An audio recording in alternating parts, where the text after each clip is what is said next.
La main de ma belle-mère s'est levée, prête à s'abattre sur mon visage, comme elle le faisait chaque fois que j'osais la défier. Mais cette fois-ci, mes doigts se sont refermés fermement sur son poignet en plein vol, stoppant net son geste avant qu'il ne m'atteigne. C'est terminé, ai-je murmuré, ma voix vibrant d'une intensité qui semble figer l'air de la pièce. À partir de maintenant, vos vies ne sont plus mon problème. Et sous leurs yeux ébahis, j'ai sorti l'enveloppe blanche qui allait tout changer. Il était 5 heures du matin quand l'alarme de mon téléphone a retenti. Le même rituel quotidien depuis 5 ans recommençait. Moi, Léa, je me suis frotté les yeux avant de m'extraire du lit. À côté de moi, Mathieu, mon mari, dormait encore profondément. Sa respiration était paisible, comme s'il ignorait tout du poids qui pesait pourtant aussi sur ses propres épaules. Mais je savais que son fardeau était bien différent du mien. Ma première destination fut la cuisine. Le silence de ce vaste appartement haussmannien, majestueux et solennel, me semblait toujours glacial au petit matin. C'était l'appartement hérité des parents de Mathieu. Un lieu prestigieux avec un balcon filant donnant sur le jardin du Luxembourg, rempli de meubles d'époque et de souvenirs amers.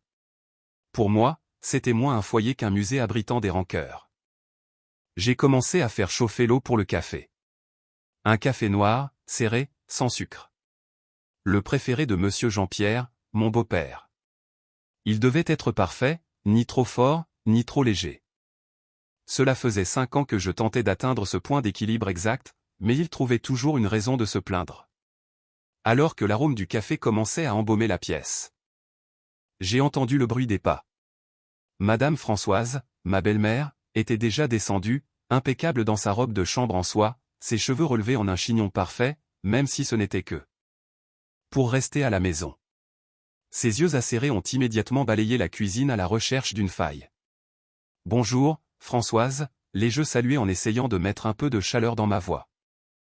Encore enrouée par le sommeil. Elle s'est contentée d'un bref signe de tête avant de s'installer à la place d'honneur de la table de la salle à manger. Qu'est-ce qu'on mange pour le petit déjeuner? Ne me sers pas la même chose que d'habitude, je m'en lasse. Il y a des tartines de pain de campagne avec de l'avocat et du saumon fumé, Françoise, ai-je répondu en posant les assiettes. Nous verrons bien si c'est mangeable. Mathieu a fini par apparaître, a embrassé le front de sa mère et s'est approché de moi. Bonjour, Léa.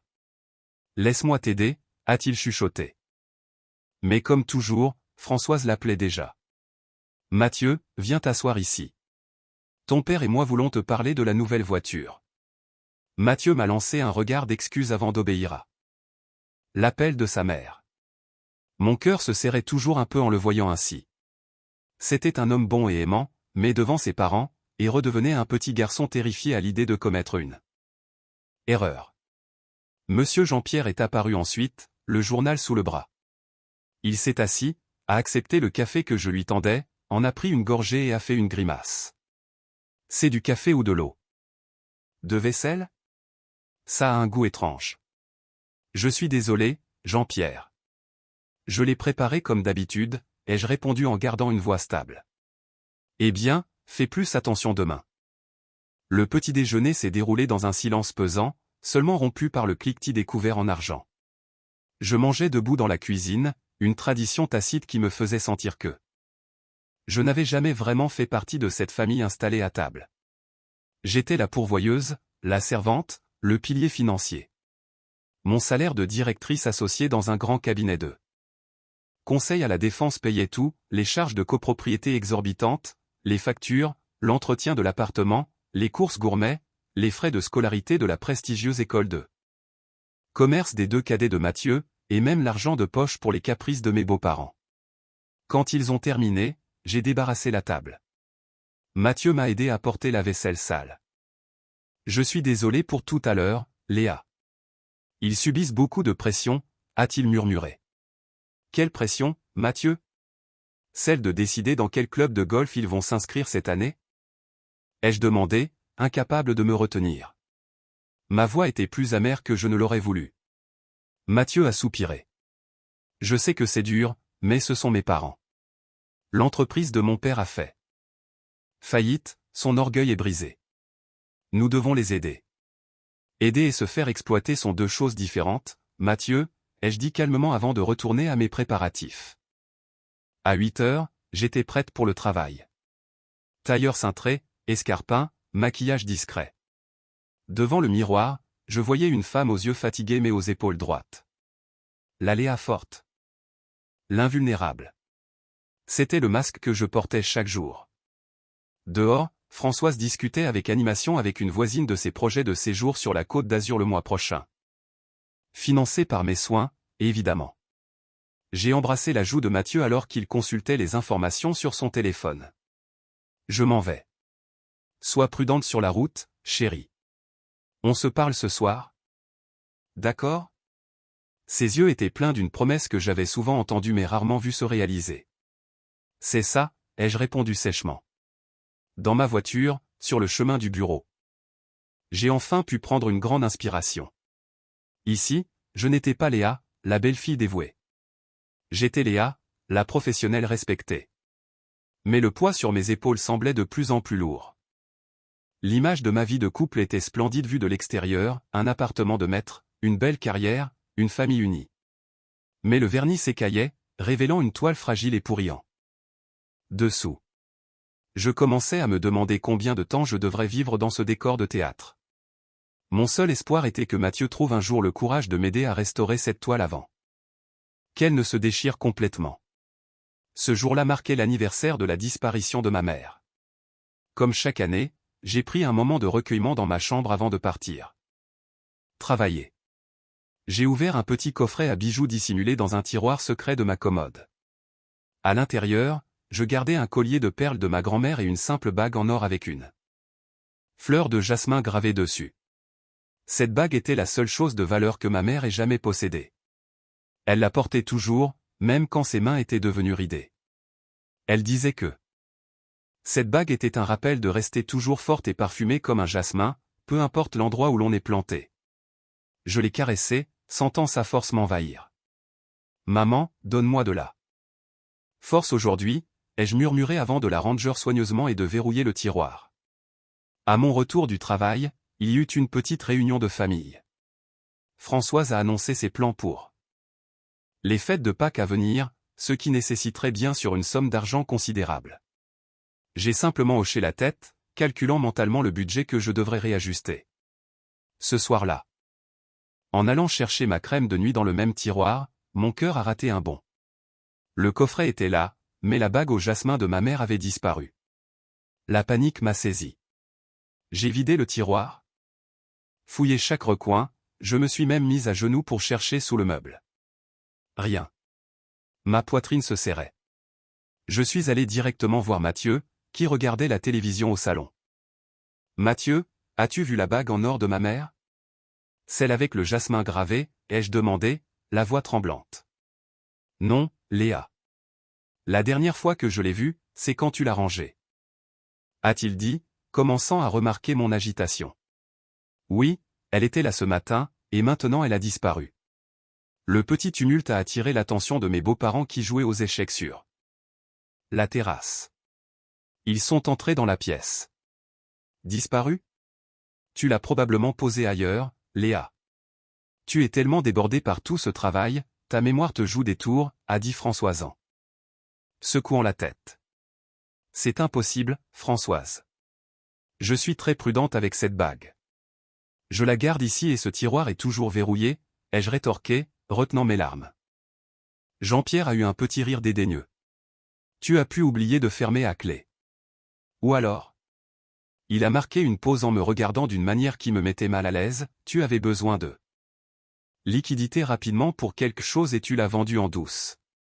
Ce n'est pas grave, avoue-le, nous comprendrions. Cela m'a fait plus de mal qu'une gifle. Les larmes que je retenais ont fini par couler. Quoi? Jean-Pierre, comment peux-tu m'accuser d'une chose pareille?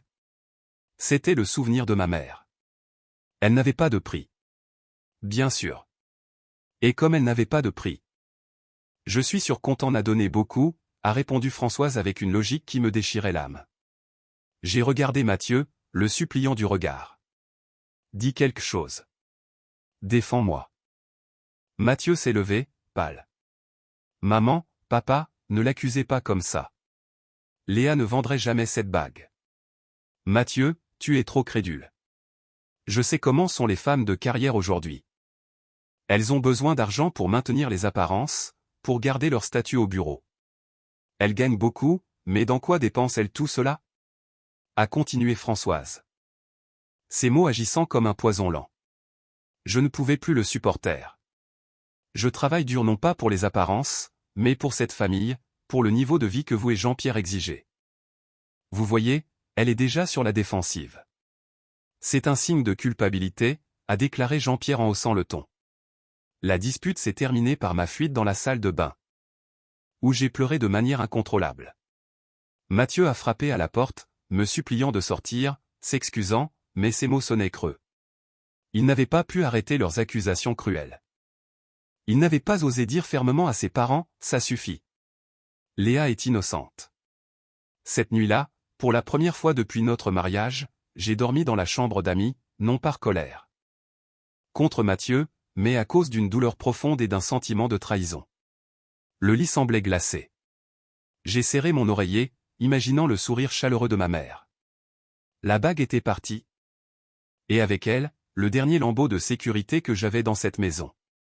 Je me sentais comme une étrangère suspecte dans l'endroit qui était censé être mon foyer.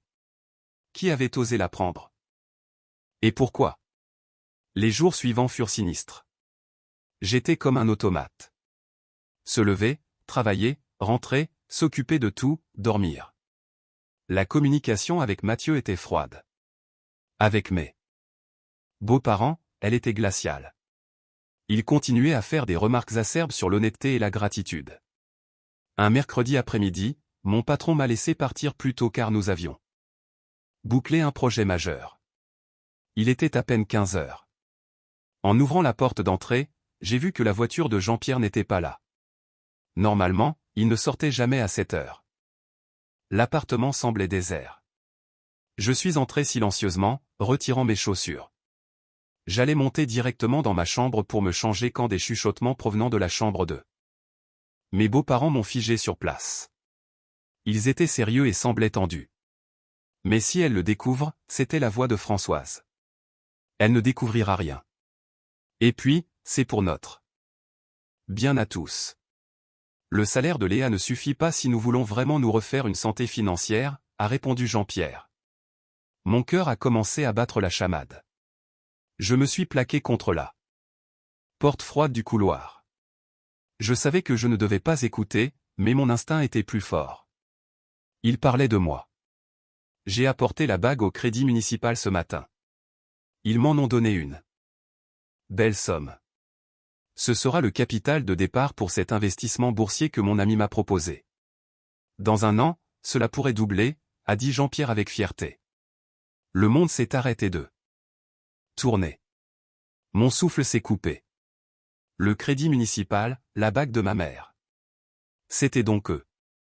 Ils ne l'avaient pas seulement prise, ils avaient volé mon souvenir le plus précieux et l'avaient mis au clou sans hésiter pour financer un placement. C'est bien, mais sois prudent. Si Léa pose encore des questions, nous lui dirons que nous avons interrogé toutes les femmes de ménage qui sont passées par ici et que l'une d'elles a dû la voler. Elle nous croira. Elle est si gentille, a dit Françoise d'un ton si froid et calculateur qu'il m'a donné la chair de poule. Oui. Elle est trop gentille, trop facile à manipuler. Elle n'est bonne qu'à ramener de l'argent et à obéir. Et Mathieu n'osera jamais nous contredire non plus. Tout est parfait. Ils ont ricané. Un rire moqueur devant ma stupidité, devant ma bonté qu'ils prenaient pour de la faiblesse. Mes larmes coulaient librement, mais cette fois-ci, ce n'étaient pas des larmes de tristesse. C'étaient des larmes d'une rage bouillonnante, d'une déception cuisante et d'une révélation amère. Pendant tout ce temps, je n'avais pas été une belle fille. Je n'avais pas été un membre de la famille. J'avais été une source de revenus, un distributeur automatique de billets sur pattes et obéissant qui, même dépouillé de son bien le plus cher, ne savait que pleurer dans la salle de bain. Mes jambes tremblantes m'ont porté en arrière, silencieusement, jusqu'à la sortie de l'appartement. Je me suis assise sur un banc dans le parc en face, respirant l'air frais qui ne parvenait pas à calmer ma nausée. C'est alors qu'une résolution est née, une résolution dure comme l'acier qui a remplacé toute la douleur et le doute. J'ai été là, gentille, que l'on traite mal pendant trop longtemps. Ma mère disait toujours, sois forte et parfumée comme un jasmin. Un jasmin est parfumé, mais ses racines s'agrippent fermement à la terre. Il était temps de montrer la force de mes racines. Il pensait avoir gagné la partie. Il pensait que je resterais silencieuse, travaillant et leur remettant tout. Il se trompait. La Léa soumise est morte cet après-midi-là. Celle qui a ressuscité était la Léa qui allait défendre son être, sa dignité et le dernier héritage de sa mère.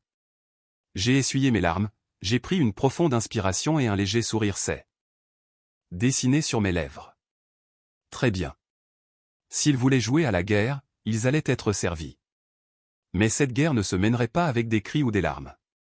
Elle se mènerait avec intelligence. Calme et un plan parfait. Ils ne le verraient pas venir. Ma première étape a été de rentrer à la maison comme si je ne savais rien, souriante, plus douce que d'habitude. Le jeu venait de commencer. Dans les jours qui ont suivi la découverte de l'amère vérité, j'ai été comme une actrice jouant le plus grand rôle de sa vie. Chaque matin, mon sourire était plus radieux, mon salut plus aimable. Même envers Françoise qui critiquait toujours le petit déjeuner.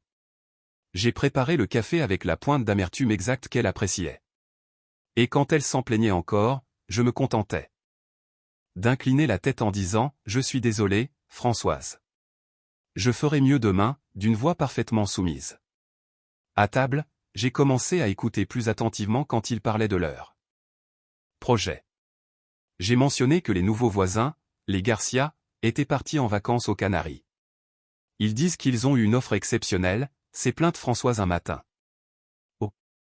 Ça doit être très cher, ai-je répondu avec un visage compatissant.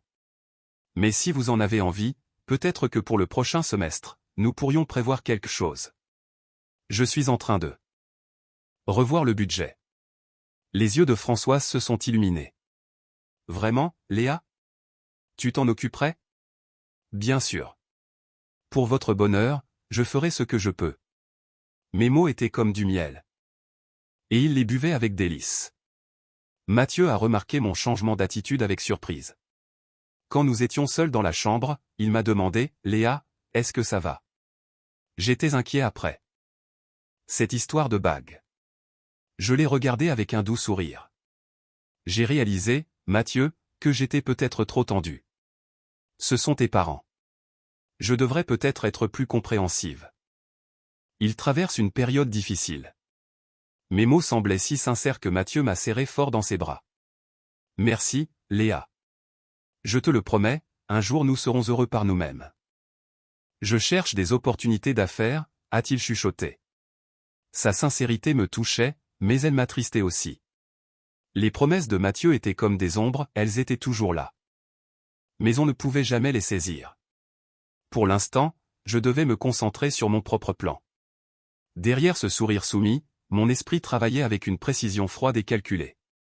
Au travail, derrière mon bureau imposant, j'ai commencé à déplacer mes pièces. D'abord, j'ai contacté le notaire de ma famille, qui s'était occupé de la succession de ma mère. J'ai expliqué la situation. Sans émotion, comme si je présentais un rapport financier. Donc, vous voulez engager une procédure de séparation de biens avec votre mari et sécuriser vos actifs actuels, a demandé Maître Roche, la notaire. Exactement. Je veux que tout soit légalement clair, et j'ai aussi besoin d'aide pour retrouver un bijou de famille de grande valeur que je soupçonne d'avoir été mis en gage sans mon autorisation.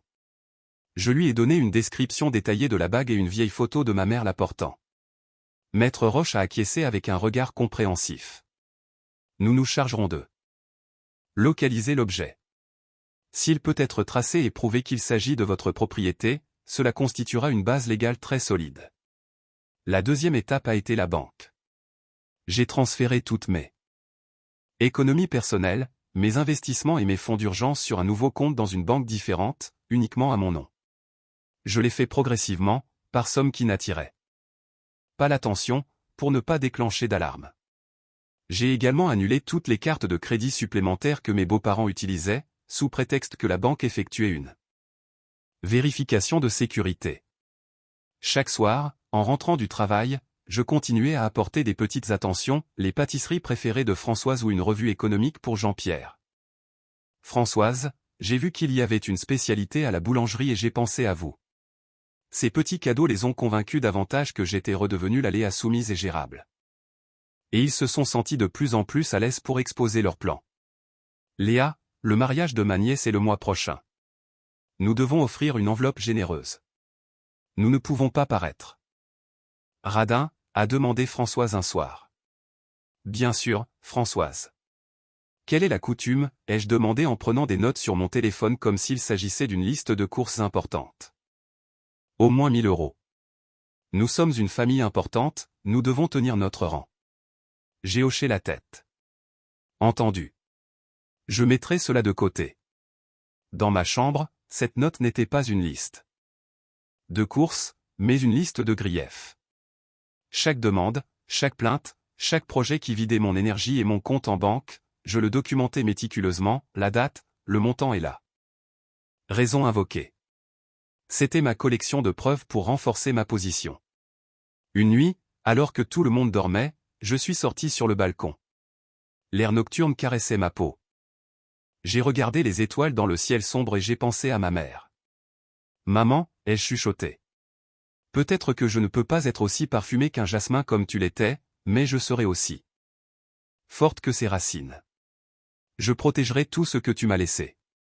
Un sentiment de culpabilité a tenté de s'immiscer, j'étais en train de devenir calculatrice, mais je me suis rappelé le son de l'heure. Rire froid derrière la porte. Je me suis rappelé comment ils avaient mis au clou la bague de ma mère sans hésitation.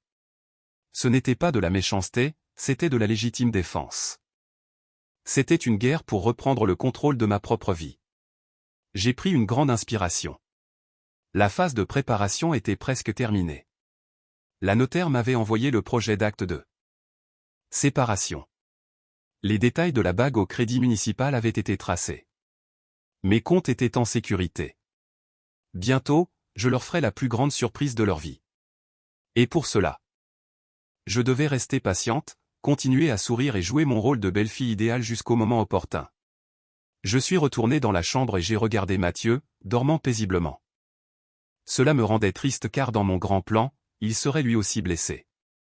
Mais son choix final déterminerait de quel côté il se rangerait. Ou peut-être, comme d'habitude, ne choisirait-il aucun. Quand un mois passa, et je devins une spectatrice très patiente et une excellente auditrice. Chaque week-end, quand la famille se réunissait au salon, je m'asseyais un peu à l'écart, écoutant attentivement. La bourse est en plein essor, mais il faudrait plus de capital, commenta Jean-Pierre un après-midi en me jetant un regard. Oh, quel dommage.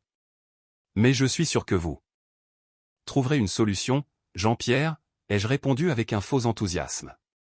Si vous en avez besoin, je peux vous aider à chercher des informations sur des microcrédits pour entrepreneurs. Ils étaient de plus en plus convaincus que j'étais de leur côté. Même Françoise commençait à se plaindre de choses plus futiles, comme la femme de ménage qu'elle jugeait inefficace. Léa. Trouvant une nouvelle. Je veux quelqu'un de jeune et de vigoureux, que je pourrais former à ma manière. Bien sûr, Françoise. Je commencerai à chercher la semaine prochaine, ai-je répondu. Pensant que bientôt, ce serait eux qui devraient chercher du travail. Le point culminant est arrivé à la fin du mois. Juste une semaine avant le jour de paix, ils ont tenu une réunion de famille. Sans moi, bien sûr. Y suis rentré un peu plus tard exprès et j'ai pu entendre leurs voix animées depuis l'entrée. Je n'avais pas besoin de coller mon oreille à la porte pour deviner le contenu de la discussion. Le lendemain, Françoise m'a abordé alors que je m'occupais d'un petit jardin aromatique que j'avais commencé sur le balcon.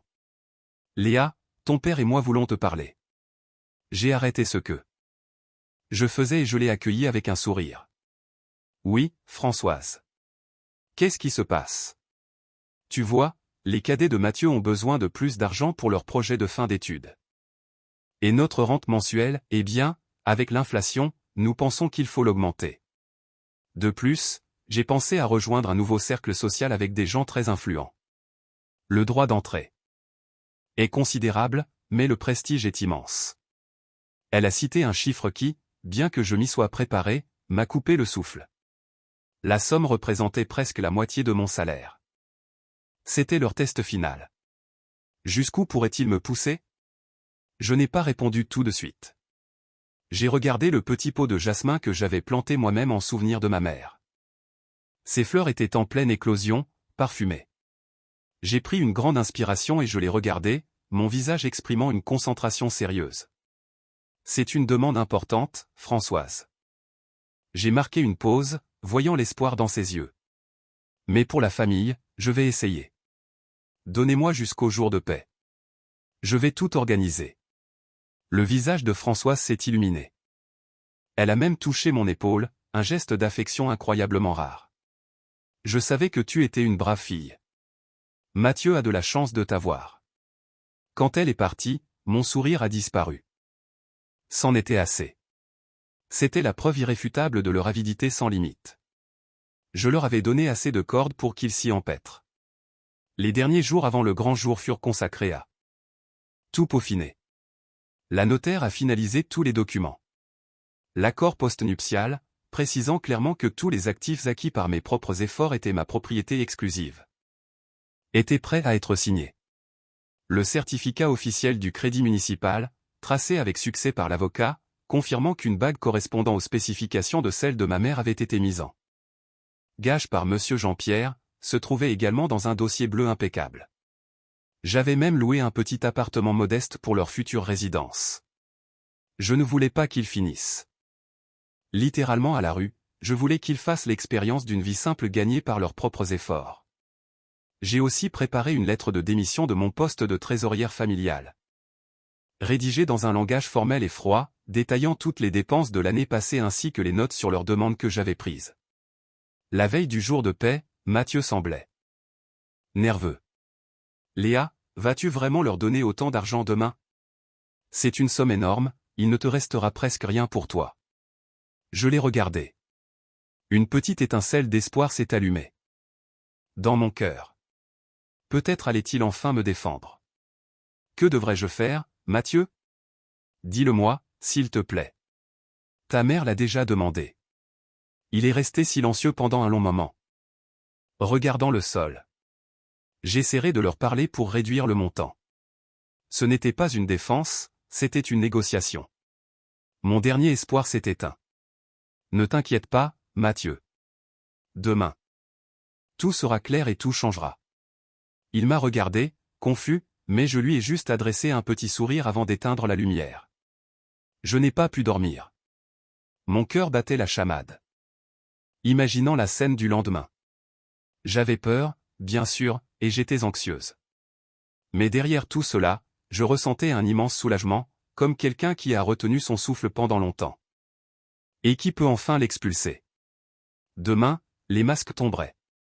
Demain, la vraie Léa apparaîtrait. Le jour est arrivé, vendredi, jour de paix. L'atmosphère à la maison était différente. Normalement, ils agissaient de manière banale, mais aujourd'hui Françoise semblait particulièrement apprêtée. Jean-Pierre était occupé à vérifier quelque chose sur son téléphone, peut-être des informations boursières ou immobilières. Ils ressemblaient à des chasseurs qui voient déjà leur proie. Je me suis habillé pour le bureau comme d'habitude, mais avec l'état d'esprit d'un général partant au combat. J'ai reçu la notification de virement de mon salaire sur mon téléphone alors que j'étais encore au bureau. Le montant, comme d'habitude, était substantiel, mais cette fois-ci, pas un seul centime ne leur serait destiné. En rentrant à la maison, j'ai pu sentir leurs regards impatients depuis le salon. Ils étaient déjà assis bien en ordre sur le canapé.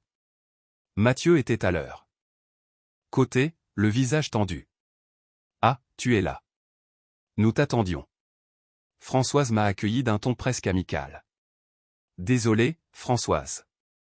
J'ai dû finir 2 ou 3 choses, ai-je répondu calmement.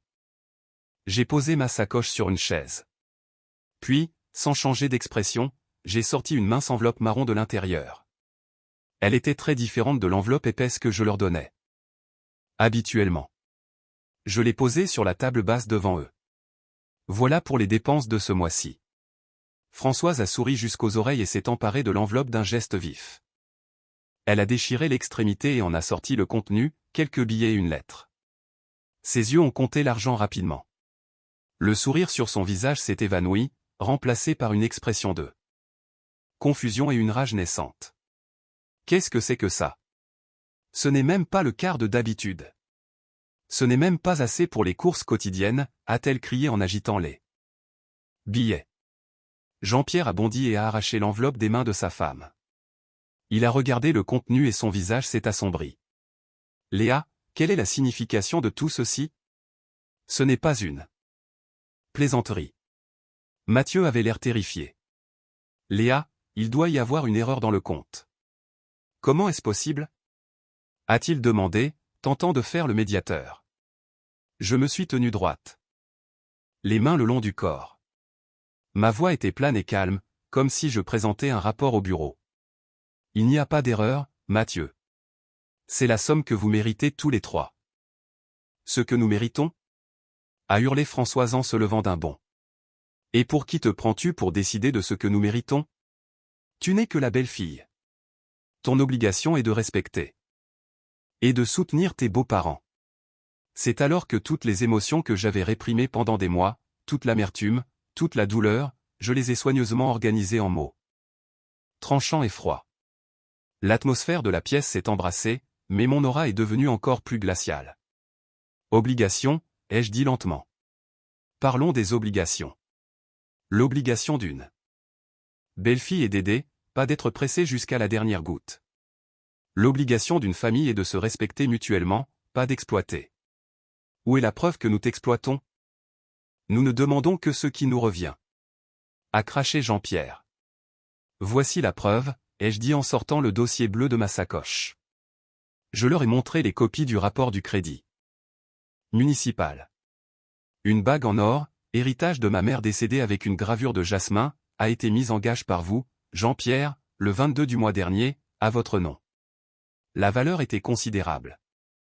Avez-vous dit, pour un investissement. À cet instant, la couleur a quitté leur visage, passant de la colère à une pâleur mortelle. Ils étaient sidérés. Mathieu fixait le document avec des yeux écarquillés. Papa, est-ce que c'est vrai? Jean-Pierre a tenté de se défendre. C'était pour le bien de la famille aussi. Un investissement? Le bien de la famille, ai-je interrompu. Ma voix commençant à monter, mais restant sous contrôle. Quel bien de la famille? Celui qui vous permet de voler le seul souvenir de valeur que j'ai de ma mère décédée et d'avoir ensuite l'audace de m'accuser de l'avoir vendue? Françoise, sans voix, a tenté d'attaquer sous un autre angle. Espèce d'ingrate. Après tout ce que nous t'avons donné. Cette maison, ton statut de femme de notre fils. S'il te plaît, Françoise, les jeux coupés à nouveau, ne lui laissant aucune chance. Cette maison est un héritage des parents de Jean-Pierre, pas un cadeau que vous m'avez fait. Depuis quand être un distributeur de billets et une voleuse présumée est-il un honneur? J'ai pris une grande inspiration. C'était le moment du coup final. Alors non, cette enveloppe n'est pas une erreur. C'est la réalité. La réalité qu'à partir d'aujourd'hui, vous êtes officiellement indépendant, sans un seul centime de mon salaire. Cette phrase est restée suspendue dans l'air. Lourde et perçante. Le salon majestueux a soudainement semblé être une salle d'audience, et moi, Léa, qui avait toujours été silencieuse, j'étais enfin devenu le procureur lisant tous les chefs d'accusation. Ils sont restés là à bégayer alors que leur monde confortable et luxueux s'effondrait en un instant à cause d'une mince enveloppe et d'une vérité indéniable. Le spectacle ne faisait que commencer. L'atmosphère dans le salon s'est figée. Mes mots, sans un seul centime de mon salaire, résonnaient encore dans l'air, tranchant et définitif. Le visage de Françoise, d'abord pâle, est devenu rouge sombre, un mélange de honte, de surprise et de rage pure. Ses yeux brûlaient d'un feu que je n'avais vu que lorsqu'elle m'humiliait. Elle n'a rien dit. Son corps a bougé avant son esprit. D'un geste vif qui reflétait une vieille habitude du pouvoir, sa main s'est levée, les doigts serrés, prête à s'abattre sur ma joue. C'était la punition finale pour la belle-fille rebelle. Mathieu a crié « Maman », non, mais son corps semblait cloué au canapé. Jean-Pierre regardait simplement, pétrifié par la preuve de la bague mise au clou. Je n'ai pas bronché. Il y a 5 ans. Ou même 5 mois, j'aurais probablement fermé les yeux, acceptant la gifle comme le prix de la paix. Mais plus maintenant. Alors que sa main descendait rapidement, mon instinct et ma nouvelle détermination ont réagi plus vite. Ma main s'est projetée en avant, non pour bloquer brutalement, mais pour saisir fermement le poignet de Françoise en plein vol, à quelques centimètres de ma peau. Ma prise était forte, habitée par la confiance que j'avais gardée cachée. Sa peau semblait froide et ridée sous ma paume. Elle était stupéfaite. Ses yeux se sont agrandis sous l'effet de l'incrédulité. C'était la première fois de l'histoire de notre relation que je stoppais physiquement son autorité. « Lâche-moi » a-t-elle hurlé, la voix brisée par la haine. Elle a tenté de dégager sa main, mais j'ai tenu bon. Je ne serrais pas pour lui faire mal, mais avec assez de force pour envoyer un message clair. « Non » ai-je répondu. Ma voix était basse, mais elle résonnait avec clarté dans le silence tendu. Je ne vous permettrai plus jamais de lever la main sur moi. Jamais. Tout le monde était figé dans ce tableau vivant, Mathieu, silencieux avec une expression de choc et de culpabilité profonde, Jean-Pierre, sans voix, son arrogance s'effondrant en voyant sa femme physiquement soumise. Françoise haletait plus d'humiliation que d'effort.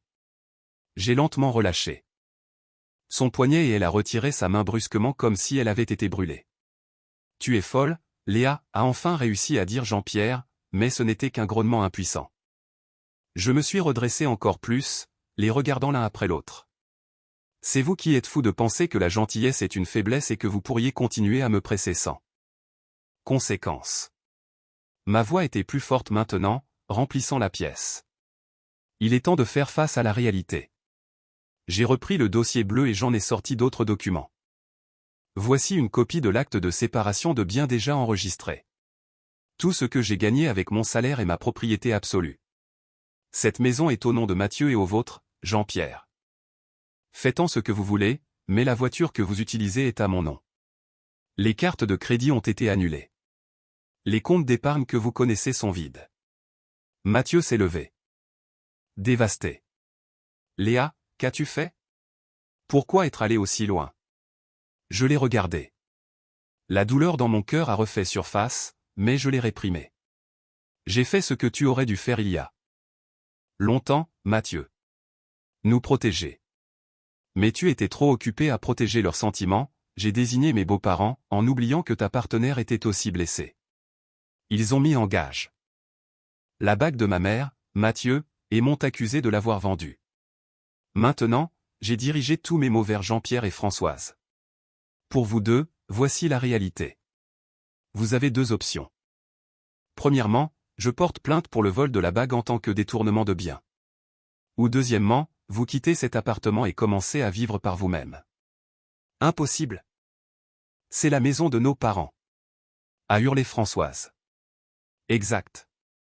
Donc, vous pouvez rester, mais sans électricité, sans eau, sans nourriture payée par mois, et avec une procédure pénale qui donnera beaucoup à parler à vos amis influents, ai-je répondu froidement. J'ai loué un petit appartement modeste pour vous pour 3 mois. C'est assez de temps pour que vous trouviez du travail. Commenciez une nouvelle vie. Après cela, vous serez totalement seul. Ils sont restés silencieux, assommés. Mon plan détaillé et implacable les laissait sans souffle. Ils avaient l'habitude d'avoir le contrôle, et maintenant il leur avait été totalement retiré. Et toi, Mathieu, ai-je continué, ma voix plus douce mais ferme. Tu es libre de choisir. Reste ici avec eux ou commence quelque chose de nouveau. Mais notre relation a besoin d'un vrai changement, pas seulement de promesses. Pour l'instant, j'ai besoin d'espace et de temps. J'ai ramassé mon sac et le dossier contenant mes documents. Le gardien du nouvel appartement viendra vous chercher demain matin avec un camion de déménagement. Préparez vos affaires personnelles. Les meubles et les objets de luxe ici. Vous pouvez les vendre si vous avez besoin d'argent, mais rappelez-vous que ce n'est plus ma responsabilité.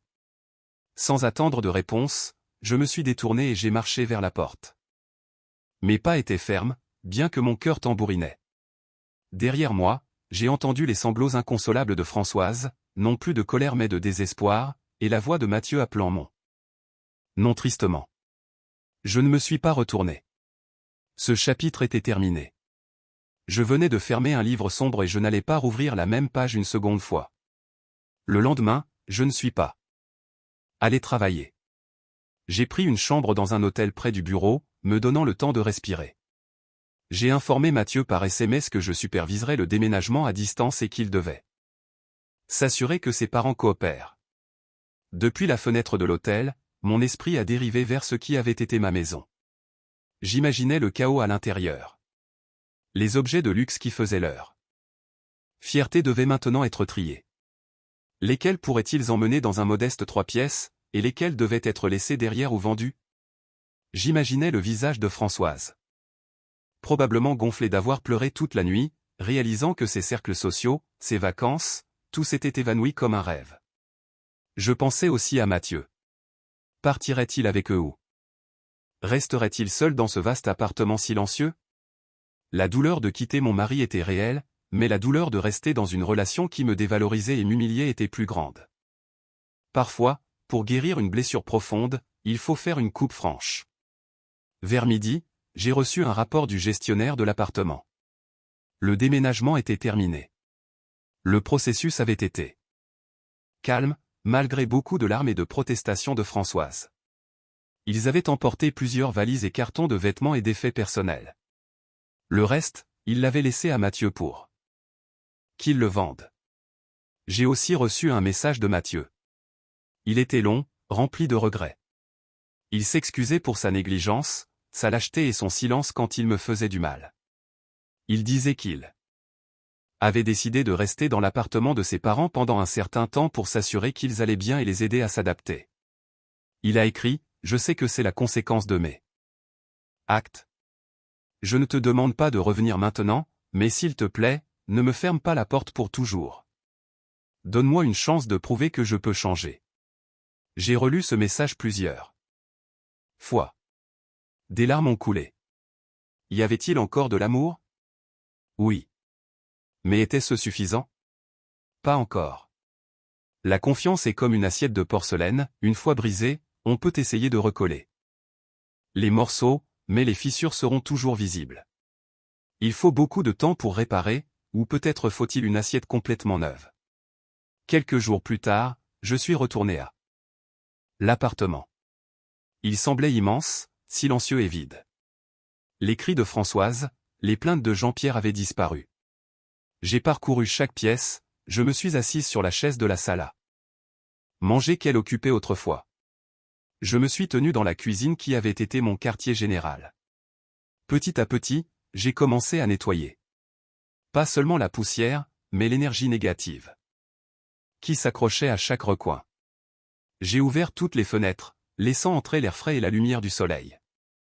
J'ai déplacé les meubles, changé les rideaux, réorganisé le salon. Je voulais que cet appartement devienne vraiment un lieu de paix, pas de souvenirs amers. Au cours du processus, j'ai trouvé une petite boîte cachée derrière un meuble dans la chambre de mes beaux-parents. Elle contenait des lettres et un vieil album photo. Il y avait des photos de Mathieu enfant, des photos du mariage de mes beaux-parents, où ils avaient l'air heureux. J'ai réalisé quelque chose. Ils n'étaient pas nés mauvais. La faillite et la perte de leur orgueil les avaient transformés en êtres humains remplis de peur et d'avidité. Ils avaient essayé de combler ce vide par le luxe et l'approbation des autres, me sacrifiant au passage. Cette connaissance n'excusait pas leurs actes, mais elle me donnait une clé de compréhension. Le ressentiment que je ressentais s'est lentement transformé en tristesse. Tristesse de voir comment une famille pouvait être détruite par les biens matériels et le statut social. Tristesse parce que Mathieu s'était retrouvé pris au milieu. J'ai décidé de ne pas porter plainte pour la bague tant qu'il ne m'importunait plus jamais. J'avais déjà récupéré la bague au crédit municipal. La tenir dans ma main. C'était comme tenir la main de ma mère. Je l'ai mise en sécurité dans un coffre à la banque. Cette bague marquait la fin d'un chapitre et le début d'un nouveau. 3 mois passèrent. Je vivais seul dans cet appartement rénové. Je l'ai rempli de plantes, de livres et de musique relaxante. Je me suis concentré sur mon travail et j'ai commencé à reprendre des passe-temps. Abandonner, cuisiner pour le plaisir et non pour la critique, et prendre des cours de peinture. J'avais des nouvelles de mes ex-beaux-parents par Mathieu. Au début, ce fut très difficile. Françoise a sombré dans une forme de déprime et refusait de quitter l'appartement. Jean-Pierre a été forcé de prendre des petits boulots de chauffeur privé, ce qu'il aurait auparavant considéré comme humiliant. La vie dans le petit appartement les forçait à l'humilité. Plus de femmes de ménage, plus de shopping de luxe. Il devait compter chaque euro. Cependant, petit à petit, un changement s'est opéré. Mathieu m'a raconté qu'un jour, Françoise s'était mise à cuisiner pour son mari. Le goût n'était peut-être pas parfait, mais Jean-Pierre a mangé sans se plaindre. Ils ont commencé à se parler à cœur ouvert, ce qu'ils n'avaient probablement pas fait depuis longtemps, trop occupés à maintenir les apparences. Ils ont réalisé qu'ils s'étaient perdus l'un l'autre dans leur propre cupidité. Ils ont aussi commencé à prendre conscience du sacrifice et de l'humiliation qu'ils m'avaient infligé. Françoise, par l'intermédiaire de Mathieu, m'a envoyé des excuses. Dis à Léa que je suis désolé. J'ai oublié comment être une bonne mère, et pas seulement une belle-mère exigeante. J'ai écouté cela les larmes aux yeux, non par bonheur, mais par soulagement. Je ne lui ai pas pardonné immédiatement, mais j'ai apprécié sa reconnaissance. C'était un premier pas. Pendant ce temps, ma relation avec Mathieu était comme un fil fragile. Nous restions en contact, mais de manière peu fréquente. Il m'envoyait des photos des progrès de sa petite entreprise, un salon de café qu'il gérait avec un ami. Il a aussi commencé à suivre une thérapie pour apprendre à être plus affirmé et responsable. Il ne me suppliait plus de revenir, il prouvait son changement par des actes. Un soir, il est venu me voir. Il se tenait à la porte, il semblait plus mince. Mais son regard était plus clair. « Je ne suis pas venu pour te convaincre de revenir, Léa, a-t-il dit. Je suis venu pour te donner ceci. » Il m'a tendu une boîte. À l'intérieur se trouvait un magnifique collier de perles. C'est avec les premiers bénéfices de mon entreprise. Ce n'est pas l'argent de mes parents, ni celui de ton salaire. C'est le fruit de mon seul effort. Comme symbole d'excuse sincère. J'ai accepté le cadeau, ému. Mathieu, écoute-moi d'abord, m'a-t-il interrompu. J'ai compris maintenant. L'amour n'est pas une question de possession. C'est une question de respect. Et je ne t'ai pas respecté. J'ai laissé mes parents te blesser. Je ne mérite pas de seconde chance. Mais je te promets que je continuerai à changer pour moi-même. Et qui sait, peut-être qu'un jour, si le destin le permet, je pourrai être un homme digne d'une personne comme toi. Il est parti après cela, me laissant avec des sentiments partagés. Y avait-il un espoir pour nous? Je ne le savais pas. Mais ce que je savais, c'est que j'étais fier de voir son changement. Et surtout, j'étais fier de moi-même. Aujourd'hui, 1 an après que tout a changé, je suis assise sur la terrasse de mon foyer. Un foyer serein, le même appartement, mais avec une énergie complètement différente. Devant moi, mon jasmin est en pleine fleur. Son parfum embaume l'air du matin. Ma vie maintenant est paisible et épanouissante. Je travaille toujours, mais désormais mon salaire sert à mon avenir, à des petits dons pour un orphelinat et à prendre soin de moi. J'ai trouvé le bonheur dans la simplicité que je possède. Des nouvelles de mes ex-beaux-parents, ils vivent toujours dans leur appartement, mais Mathieu les a aidés à monter une petite affaire de vente de plats cuisinés maison. Leur vie est simple, loin du luxe d'autrefois. Mais Mathieu dit qu'ils rient ensemble plus souvent maintenant. Ils ont appris que la dignité ne vient pas d'un sac à main de créateur ou de vacances exotiques, mais du travail acharné et de l'honnêteté. Ma relation avec Mathieu, nous avons décidé de ne pas précipiter les choses. Nous sommes comme 2 bons amis qui soutiennent mutuellement leur croissance. Nous nous voyons occasionnellement pour prendre un café et discuter. Il y a une nouvelle affection qui grandit sur les ruines de l'ancienne, plus mature et pleine de reconnaissance. Peut-être qu'un jour nous recommencerons, ou peut-être pas, et je suis en paix avec ces 2 possibilités.